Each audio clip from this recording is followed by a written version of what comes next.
Hi, all you YouTube viewers out there.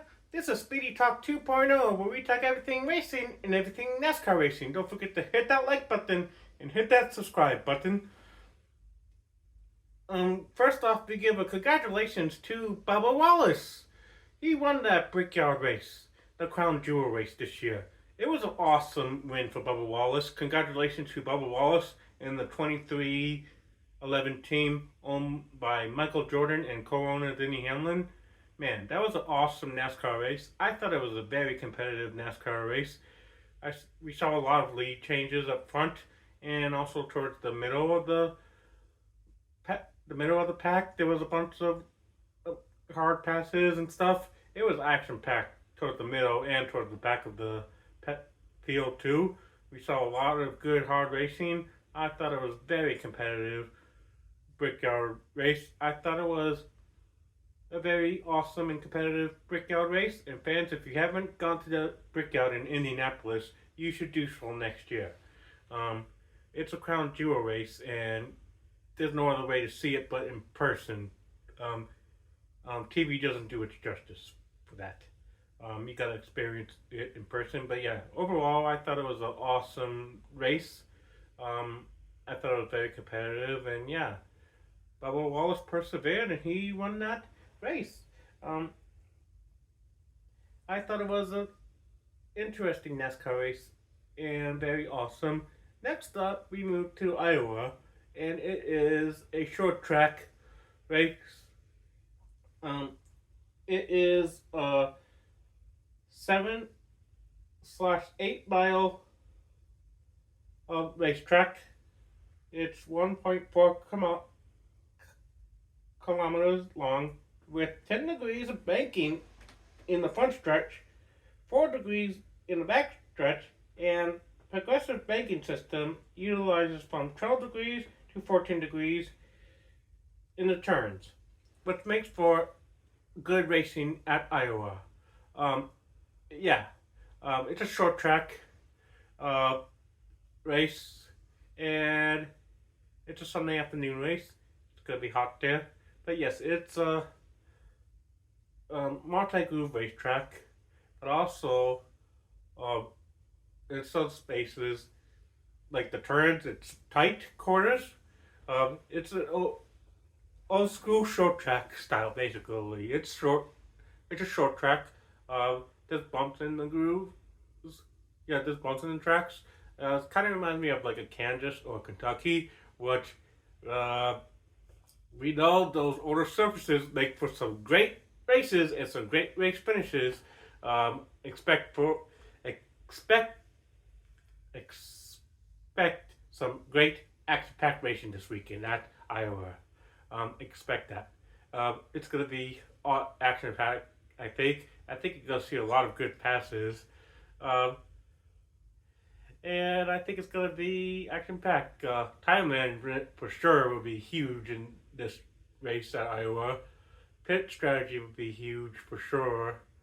The balance of the car will be key to getting the right balance. I think you're going to run it in between as balance-wise. And tires for sure. It brakes for sure. Definitely brakes. It'll be interesting to see if the brakes hold out good at this track. Also, yeah, pit strategy and track position would be huge, and maybe fuel mileage and fuel strategy will come into play. But we shall see. Here are my picks, and here are my drivers I think we should keep an eye on at this NASCAR race. Number one, I'm going to go with Chase Elliott. I think he's going to do good at this weekend NASCAR race at Iowa.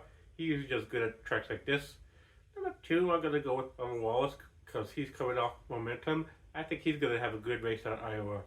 Number three, I'm going to go with Kyle Busch because he does good at tracks like this. Kind of reminds me of Kansas a little bit where he's had success at in the past. So yeah, I think this weekend Kyle Busch bounces back and gets a top 5 finish. Number 4, I'm going to go with Denny Hamlin because he's been on a roll lately. And yeah, this is his type of track as well. My fifth pick would be Joey Logano. I think he's going to do really good. He could definitely get a top 5 finish. Also, my sixth pick would be Tyler Reddick, and he's also my dark horse for this race because he does good at tracks like this, and he's won at Kansas before. This is kind of similar to Kansas, but a smaller version of it. Uh, Also, another guy I would go with as the seventh pick, it would be Josh Berry. I think he's going to do good. I think he'll have a great race this weekend. Um, Number eighth pick would be Brad Kozlowski. I think he's going to do really good. Also, I think Ryan Blaney, he's going to do good as well. And guys like Jordan Logano, he'll do good. But yeah, Ryan Blaney for sure. Ryan Priest, he's another one of my picks. My ninth pick would be it would be Ross Chastain because he does good at tracks like this. He'll make it interesting. He'll be up there for. I can see him fighting for a top 5 finish or even a top 10. We shall see. Also, I think Chris Buescher, he's going to do well. He usually does good at tracks like this. Ricky Stenhouse Jr., I think he'll get a top 10 finish this weekend.